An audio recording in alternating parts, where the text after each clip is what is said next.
Greetings, everyone, and welcome to a new episode of One Take. So, today we're going to talk about something very briefly that's kind of near and dear to my heart.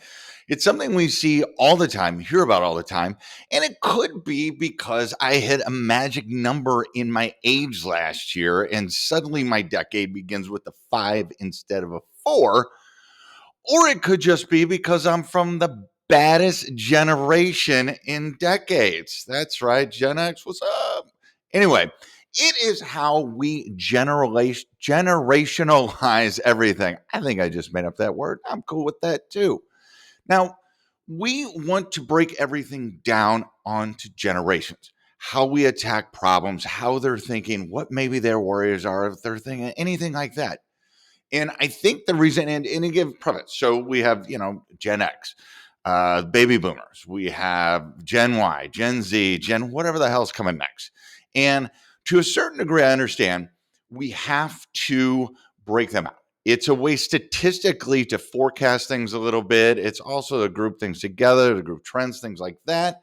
And there is that idea that, our age gives us different vantage points of importance, if you will.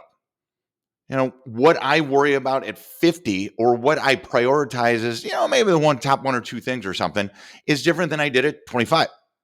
However, that doesn't mean that everything else isn't important to me as well, or that I don't worry.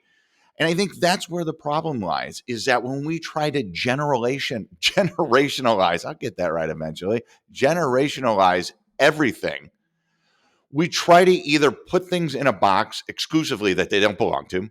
We make up excuses for things, or quite frankly, which I think is the worst, we think that it only impacts that one generation and doesn't the other. And I'll keep it simple because I've been in the housing industry, I've been in the mortgage industry for a long time.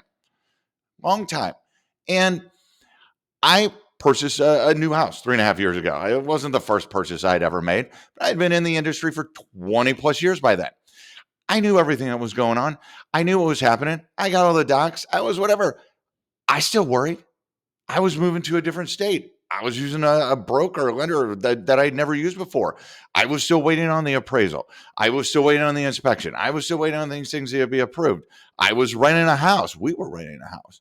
And it was, hey, is the house going to be built in time? Is the loan going to close in time? Or are we going to have to look for someplace to live, someplace to live temporarily? Whatever. What other costs are going to be associated with, so on and so forth. And that's just one thing. Other than that, in regular life, I worry about the same things. What's for dinner? How's tomorrow going to be? What's the weather going to be like? How is it going to be? A good day? A crappy day? Am I going to get done what I need to do? How are the kids going to be? How is my mom going to be? How is my family going to be? What's the car going to do? What new thing is going to pop up that I'm going to have to fix? Holy crap, did something happen again with the brand new house that I live in? The idea is not to give you a litany of the things that go through my mind every day as worries, but thank you for enduring that. But the idea is that outside of a couple things, we all share in the same shit. We all share in the same worries. We all share in the same problems.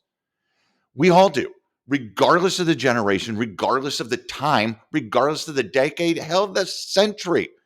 We all do that. Now, I'm cool with once in a while, we need to focus on, some specific things that may be the focus. That's that whole prioritization of worry sometimes, or the top one or two worries as you, or focuses as you get older, or as your ages are different. But the reality is that we are a crap ton more alike than we could ever be different in the things that impact us every day. So keep that in mind when you're working with your coworkers, your clients, your borrowers, your members, your family, your friends, your kids, the teams you coach, whatever it is. We all share the same struggles. We all share the same worries. There's just a couple of things that we differ at. And I guarantee you, your communication, your understanding of them, your understanding of each other, and being able to get things to move forward will just, it will explode. It'll be so much better. Think about it. Make it a great day. Make it a great week. This has been One Take. Take care.